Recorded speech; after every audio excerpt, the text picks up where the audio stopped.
Bonjour à tous et à toutes. Bienvenue à cette conférence de presse du film que nous présentons ce soir sur la Piazza Grande, Première affaire de Victoria Musée de Lac. Mon nom est Mathilde Enrault. Je fais partie du comité de sélection du festival. Et je vous demande d'accueillir chaleureusement l'équipe du film, la réalisatrice Victoria Musée de Lac, la comédienne principale Noé Habitat, la productrice Camille Delot et le comédien Alexis Ness. Alors tout d'abord, un grand merci d'avoir accepté notre invitation à venir présenter ce film sur la Piazza. J'ai tellement hâte de voir comment le public va suivre ce récit d'initiation très particulier, très dense que vit le personnage de Nora. Alors, je vais commencer par poser une question, mais je vous en prie, n'hésitez pas à poser des questions directement à l'équipe du film. On va parler en français, mais il y a ces magnifiques engins qui permettent une traduction simultanée. Donc, la langue 1, c'est l'italien, la langue 2, le français, la langue 3, l'anglais. Alors, peut-être pour lancer un peu, première question, peut-être c'est le cas de le dire. Ton film s'appelle Première affaire, c'est ton premier long métrage, ça fait beaucoup de premières fois. C'est ça. C'est ça. Non, et d'autant que c'est ma première projection aussi ce soir, parce que je ne l'ai pas montré, on ne l'a pas encore projeté devant un public. Donc ça va être aussi à tous les niveaux des premières fois. Qu'est-ce qui t'intéressait particulièrement en fait, dans cet environnement très particulier de la justice en fait? C'était le rapport de la morale sociale et de la justice et de la société. Voilà, et c'était aussi... parce qu'en fait, dans mon entourage, j'ai vu une jeune fille qui était avocate que je connaissais depuis l'enfance, qui a changé, qui était dans un cabinet pénal, qui s'est retrouvée en charge de sa première affaire et qui, en quelques mois, elle a complètement changé, elle s'est émancipée. Elle s'est occupée d'un homme qui était accusé de pédophilie. Donc c'était une histoire violente. Et je me suis rendu compte... j'ai commencé à réfléchir sur le métier, la place que ça avait dans nos vies, comment ça modifiait une personnalité, et comment en fait la société déformait aussi la personnalité pour entrer dans une fonction. Et ça m'intéressait beaucoup, même d'un point de vue quasiment... philosophique. Ouais. Et donc voilà, donc c'est toutes ces questions-là. Et c'est vrai que le fait que dans mon entourage, je vois ça de manière incarnée a fait que j'ai commencé à écrire et à me pencher sur ce métier. Et plus je me suis penchée, plus j'ai lu des PV d'audition, je suis allée à un procès, tout ça, plus ça m'a passionnée et le sujet m'a vraiment happée. Voilà. Et toi, Noé, alors c'est intéressant. Moi, j'ai découvert ton travail dans Ava, comme pas mal de monde. Et qu'est-ce qui t'a intéressé dans les enjeux de ton personnage, justement? Qu'est-ce qui a fait que tu t'as vraiment convaincu à accepter ce rôle? Moi, déjà, j'étais très heureuse que c'était quand même la première fois qu'on me proposait un rôle d'une jeune femme. La plupart, c'était souvent des jeunes adolescentes en train d'expérimenter. Alors, voilà, bref. Et là, c'était pour un rôle de jeune femme et puis qui, avec un vrai rôle dans la société, un métier à défendre et qui allait vraiment être le fil directeur de toute l'histoire. Et voilà. Et comment ça s'est fait alors du coup? Parce que toi, Alexis, c'est vraiment la toute première fois que tu joues à l'écran. Tu as pu t'appuyer sur justement l'expérience de Noé pour te guider, parce que tout l'enjeu de ton personnage, c'est qu'on continue à croire à son ambiguïté le plus longtemps possible. Oui, donc forcément, vu que c'est mon premier rôle, Noé, elle a été d'une grande aide. Hein. Franchement, elle m'a aiguillé sur pas mal de trucs quand même, des erreurs ou même pour me conseiller. Et ouais, c'est vrai qu'avec le personnage de ambigu, comme vous avez dit, c'était un peu... Comme premier rôle, c'est vrai que c'était quelque chose quand même, quoi. C'est une histoire de désir. On sent que le personnage de Nora, elle a envie de croire à son innocence. C'est intéressant d'ailleurs ce triangle de fantasme un peu entre l'avocate, le flic et le coupable, qui se construit petit à petit et qui évolue au fur et à mesure du film. C'est assez magistral parce qu'on a envie d'être comme elle, de croire à son innocence au début, puis ensuite, après, on évolue et on est plus à accepter la réalité, puisque vous avez ancré ce film dans un contexte très réaliste aussi. Tu as fait ce choix-là d'être très réaliste. Oui, non, c'était l'idée. C'était l'idée, c'est-à-dire que on a tourné dans le commissariat d'Arras, c'est le vrai commissariat d'Arras. Ah oui, d'accord. Ouais. Et ça, c'est difficile d'avoir l'autorisation on a réussi à l'avoir. Parce que du coup, vous avez dû virer les vrais flics? Non, on a tous les extérieurs, on n'a pas pu faire, on a refait à l'identique la salle d'audition, par exemple, tous les entretiens de début, la salle avocat, le box avocat, où le prévenu est entendu, où ils ont un entretien préliminaire de 30 minutes. Donc ça, on l'a refait vraiment à l'identique. Clémence Ney, qui a fait la décoration du film, elle a fait un super travail. Et on a pris des photos, les mesures, on a vraiment fait pareil. Tous les extérieurs, c'est les vrais, le devant aussi. Et voilà, la prison, c'est pareil. On a tourné dans la prison, la vraie prison de Longnes. Donc voilà. Moi, il y avait vraiment une approche quand même très très réaliste, parce que c'est le sujet du film aussi, de plonger une jeune femme encore enfantine et immature, qui est dans le fantasme de la vie, et de la plonger dans un univers qui était très réaliste. Donc c'était super important pour moi de le faire dans des décors qui étaient chargés.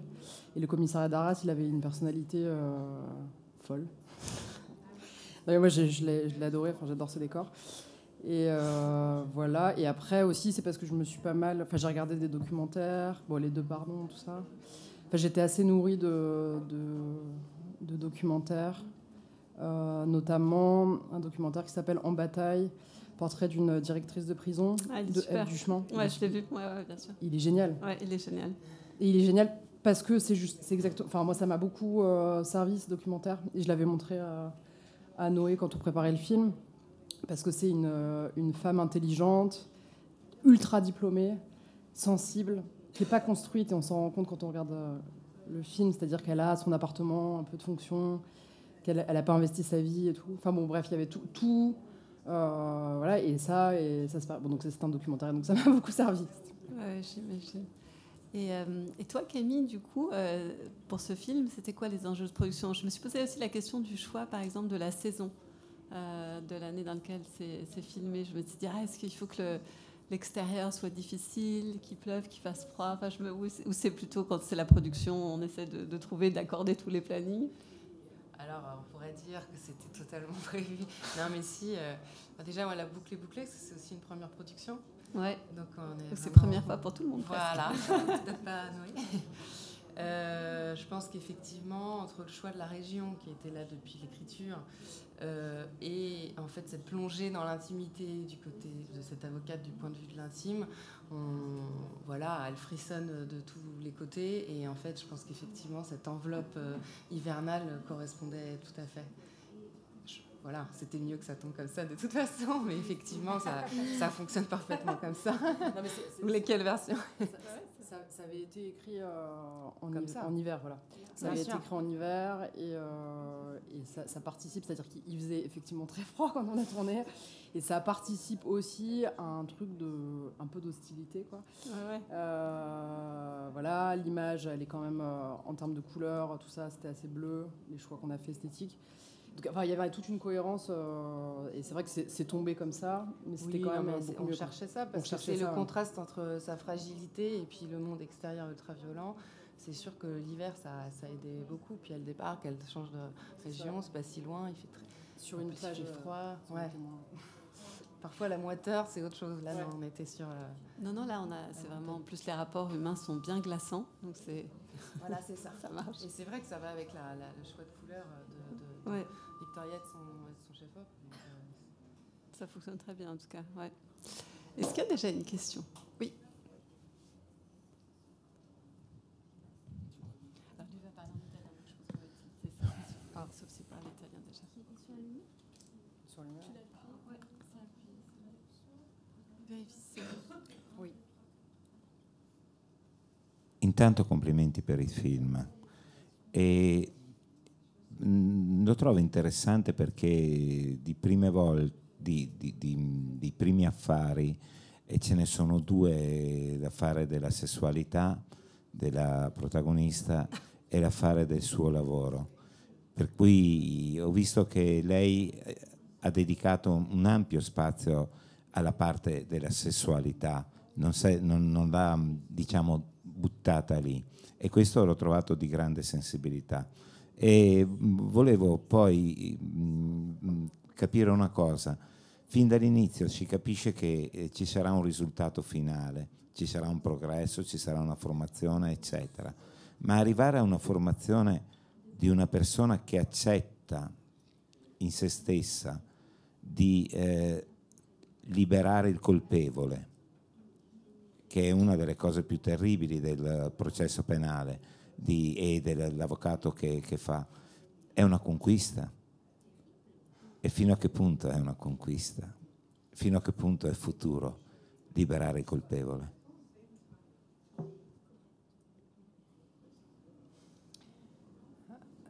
C'est pour moi la question. C'est-à-dire que moi, je voulais faire le portrait d'une avocate d'un point de vue intime. C'était très important pour moi. C'est-à-dire que tout est lié. Elle est dans sa famille, elle est écrasée par sa famille avec un passé très lourd. Et du coup, intimement, elle n'est pas développée. Elle est encore très bébé, elle est liée à sa mère, elle est écrasée par sa mère. Donc le portrait intime, il était primordial à cet égard. Après, sur la deuxième partie de votre question sur la décision de faire sortir quelqu'un qui est coupable de prison, elle fait son métier. Et c'était tout le chemin que moi je voulais faire, c'est-à-dire de prendre quelqu'un qui est dans son univers familial, qui est écrasé, qui n'arrive pas à s'en défaire, et qui, à la fin, a réussi après à faire son métier, et qui décide de faire son métier aux dépens de sa famille, et des valeurs de sa famille, et de la morale commune que tout le monde a. Le métier d'avocat, là, elle fait son métier. C'est-à-dire que si elle ne l'avait pas fait sortir de prison en voyant ce qu'elle a vu dans son dossier, elle aurait mal fait son travail. Elle décide de bien faire son travail. C'est elle qui aurait été sanctionnée. C'est elle qui aurait été sanctionnée, oui. Et c'est après, parce que c'est souvent des questions, quand même je discute avec des gens, tout ça, sur cette question morale du métier. Bon, déjà, le métier d'avocat, il n'est pas là pour faire la morale ni la justice, hein. Il est là pour représenter quelqu'un. Voilà. Et quand je discutais avec Noé, souvent, quand on avait des discussions là-dessus, sur ce sujet-là, qui est central dans le film, je lui disais, si par exemple un psychiatre, il entend de tout. Il entend les pires travers de l'être humain. Il ne le juge pas, il l'aide, il essaye de l'aiguiller, de le faire avancer dans sa propre logique. Un infirmier, un médecin, quand il a un patient qui arrive, qui que ce soit un serial killer ou un type atroce ou je sais pas, voilà, il le soigne, il fait son métier aussi. C'est ça aussi le film. Elle devient avocate avec tout ce que ça représente. Oui, il y a une deuxième question. Grazie moltissime, un film molto profondo. Inizialmente avevo pensato, anche gli attori sono bravissimi, e mi ha colpito, lei molto molto brava, mi ha colpito di lui passare dall'essere tutto così impacciato eccetera a diventare fortemente cattivo con l'occhiaccio eccetera. Molto bravo questa trasformazione, però c'è una cosa molto profonda che viene fuori, perché inizialmente avevo pensato che lei, la Noè, cerca di reagire a quello che l'ha ingannata, facendosi il suo mestiere di avvocato.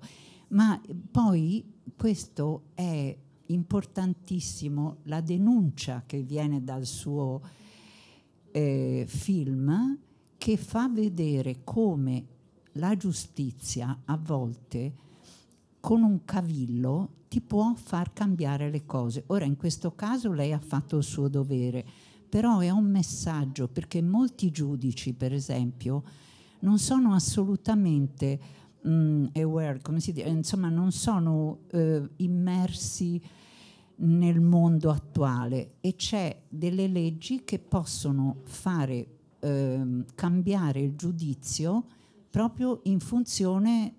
Se uno segue la legge punto per punto, non fa giustizia. Secondo me viene fuori anche questo. E cioè, glielo dico, è una riflessione, vorrei sapere se è d'accordo, ma magari mi ha già risposto prima dicendo che parlando con gli avvocati è venuto fuori che lei ha fatto l'avvocato, però noi abbiamo visto, tanto per non far nomi, con Berlusconi, che per esempio è riuscito a sfuggire in Italia alla giustizia con dei cavilli assolutamente inauditi, che se non aveva tutti quei soldi non glieli trovava nessuno. E secondo me viene fuori anche questo dal suo film, quindi la ringrazio.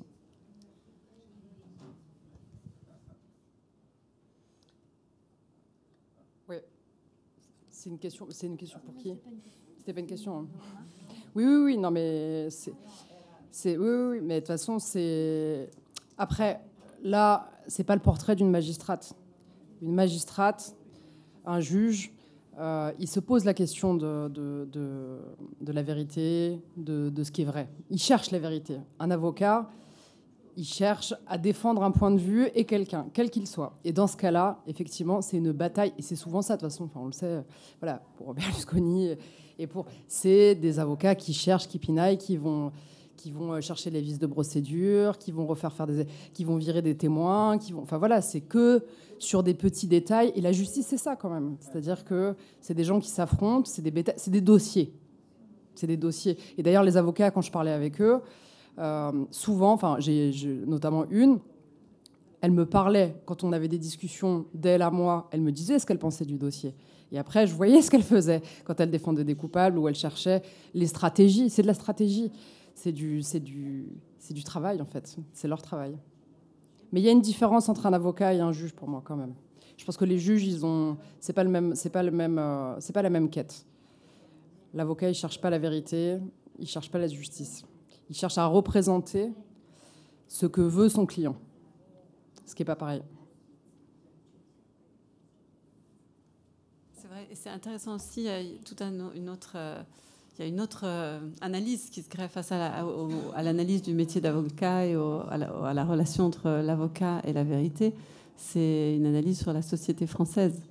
Et ça, c'est assez glaçant quand à l'avocat, depuis son cabinet parisien, qui est au téléphone avec New York, et l'abîme social entre les deux, entre son client et l'avocat qui le défend, et où c'est dorure et jet, ou ce qu'on imagine, et aussi participe du fait que c'est très glaçant. Ça, c'est vraiment un choix dans ton film de montrer ça. Je pense que c'est... Après, les avocats pénalistes en France, ils roulent pas sur l'or, c'est très difficile. Il y en a certains qu'on connaît, voilà, Dupond-Moretti, tout ça. Enfin, il y a certaines stars qui s'en sortent, mais la majorité des avocats pénalistes, c'est pas des gens qui gagnent très bien leur vie.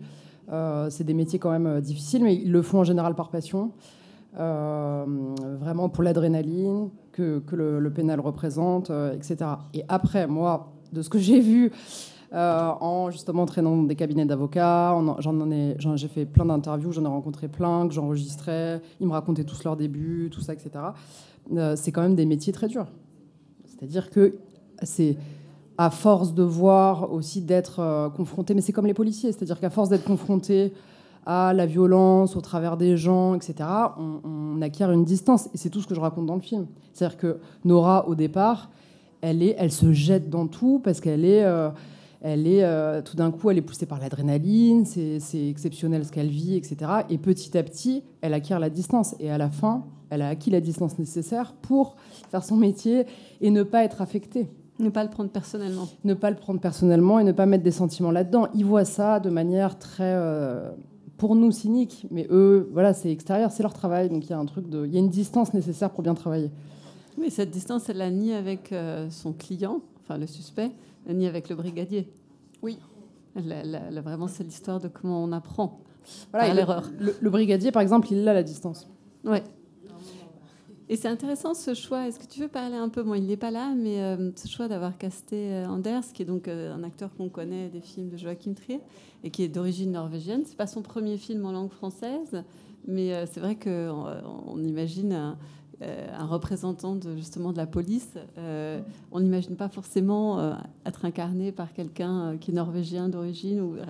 Tu veux nous parler un peu de ce choix de l'avoir casté lui particulièrement? Alors, je n'étais pas du tout dans un... En fait, le fait qu'il soit norvégien, ça a pour moi peu d'incidence. Par contre, ce qui était le plus important, c'était que je voulais faire un portrait de policier qui n'était pas caricatural et qui était trouble.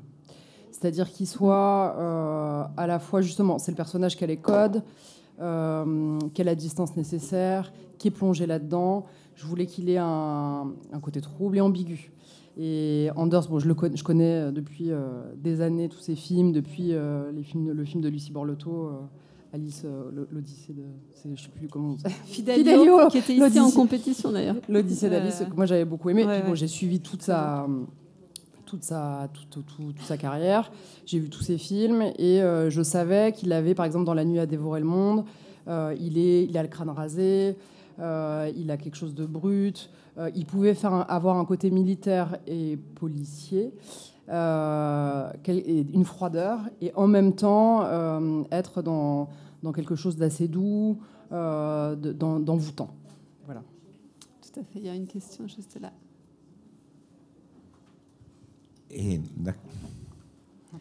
Nel film ci sono molti personaggi, però in generale le figure maschili sono tutte negative.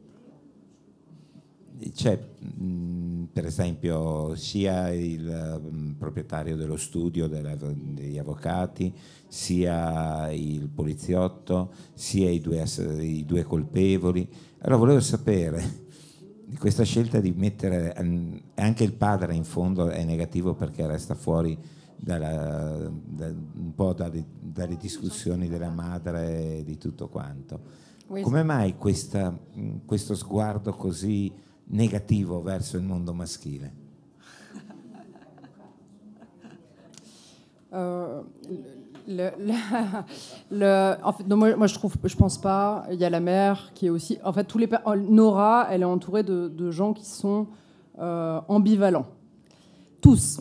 Ils sont tous ambivalents. Tous les personnages, je les ai traités de cette manière, c'est-à-dire avec deux aspects, deux facettes. La mère, qui est une femme, elle est ambivalente. Elle est très ambivalente. À la fois, elle est très proche de sa fille, elle la couve, et en même temps, elle l'empêche. Elle l'entrave en permanence, elle la casse dans ses élans, etc. Et après, de toute façon, là, ça change, c'est récent, et c'est pour ça aussi que je voulais montrer une jeune femme qui se lance dans ce milieu. Mais le milieu des avocats pénalistes, c'est un milieu très masculin. Comme le milieu des policiers, c'est un milieu très masculin. De plus en plus, il y a des femmes. Et heureusement, ça change aujourd'hui. Mais je veux dire, c'est récent, quoi. Ça fait 10 ans. Sinon, c'était que des hommes. Donc c'était plus intéressant. Et c'était, en fait, je me suis même pas dit ça. Je me suis pas dit, c'était pas du tout une charge, en tout cas volontaire, contre les hommes. C'était que c'était la réalité que je voyais. C'est vrai. C'est pas des personnages négatifs. Qui? Ben, non, mais c'est ce que, non, mais après c'est des personnages qui sont ambivalents, quoi. Qui sont. Non, mais c'est ce que je dis. Je pense que le policier, il a ses propres faiblesses. On comprend qu'il a quelque chose de manipulateur, mais il se laisse aussi un petit peu...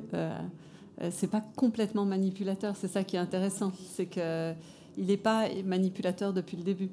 Non, pour moi, il est sincère dans son... c'est-à-dire qu'il est... Il est attiré par... c'est un homme, quoi. Il a ses faiblesses. Mais non, mais c'est un homme au niveau humain. C'est avec... Mais ils sont tous comme ça, tous les personnages. Et même Nora, elle est comme ça. Tous les personnages, j'ai traité des personnages parce que je pense que je voulais vraiment pas faire des choses manichéennes. Et tout est ambigu. Tout est ambigu. La situation est ambiguë. Chaque personnage a son ambiguïté. Et le personnage de Anders, Alexis Sarvan, pour moi, il est sincère dans son affection et pour Nora. Voilà. Mais c'est ça qui rend le film à la fois très réaliste et complexe et qu'on apprécie. C'est pour ça que justement c'est agréable. Peut-être le personnage le moins complexe, ce serait effectivement le patron du cabinet d'avocats, qui parce qu'il est plus dans le fond aussi. Il est plus dans le décor. Il donne le contexte. Il est dans le décor. Et pareil, après, lui, il lui donne quand même l'affaire. Il lui permet de le faire sans l'aider. Il la lâche comme ça. Mais bon, c'est ce qui se passe dans la réalité. Hein. Enfin, les gens ne sont pas forcément bienveillants et très gentils. Voilà. Et en même temps, quand elle déconne, voilà, il en tire les conséquences tout en mettant pas d'affect. Parce que c'est... J'adore, moi, le chemin de Nora, justement, et la manière très honnête avec laquelle tu l'interprètes. Parce que c'est vrai qu'à la fois, tu es très réservé, même dans ton rapport aux autres, à tes amis, quand tu sors. Enfin, c'est un personnage que tu as choisi d'interpréter de manière plutôt intime. Enfin, on a l'impression qu'en tout cas, on imagine plus que ce qu'on voit. Et je trouve que son cheminement à travers le film est encore plus touchant, en fait. Et c'est vraiment un beau personnage. Eh bien, merci à toute l'équipe. Merci de ce moment. Et alors, du coup, à ce soir. Merci Mathilde. Merci.